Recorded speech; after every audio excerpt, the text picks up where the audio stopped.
This week we're starting Unit 3, and with Unit 3 we are going back to multiplication, and then eventually we will hit division. With multiplication we're going to start off with 2 by 1s, and then by the end of the unit we will tackle 2 by 2 digit. So this week I have introduced a strategy known as breaking arrays. Here you see an example of a typical 2 by 1, 15 times 7. And to kind of show the kids how you can create two arrays from this one array, we target the larger number.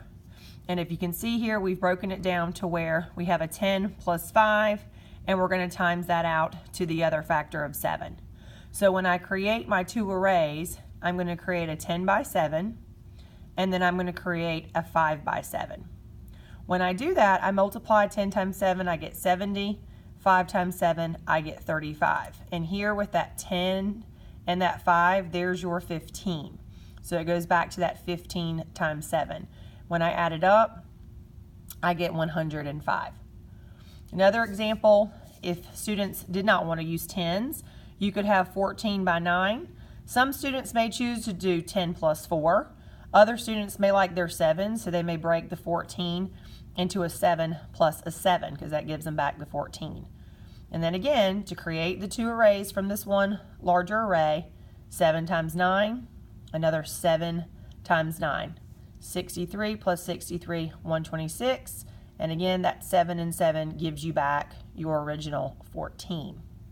When we get to larger two-digit numbers, such as 33, it's kind of hard to break 33 into two digits that may be too big to multiply by 5, okay? Because then the students are having to then break down those larger numbers to multiply by 5. So when we get into bigger numbers, such as 33 or in the 40s or the 50s, 60s, I tell the kids, let's focus on using our tens, because there's always a hidden basic fact with our tens.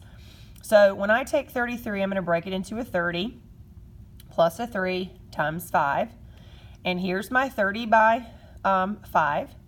And there's that basic fact that's hidden. What is 3 times 5? The kids are going to tell me 15. And they love to tell me, and then you just add a 0 on the end, or you just stick a 0 on the end. I tell the kids, yeah, but where is that 0 coming from? You know, I understand that you can just put a 0 on the end, but we have to remember that we're still timesing by 10 to actually get that 0 here. So I just want them to understand where you're getting the 0 from instead of just sticking it on the end. Then you're going to take your 3 by 5, and that gives you 15, and then you add it up. So they have been practicing this breaking array strategy this week. I'm also going to show them the basic algorithm. So this is the way you and I were probably taught back in the old days. If you have 33 times 5, again, 5 times 3 is 15. You tag your tens place, 3 times 5 is 15, plus 1 is 16.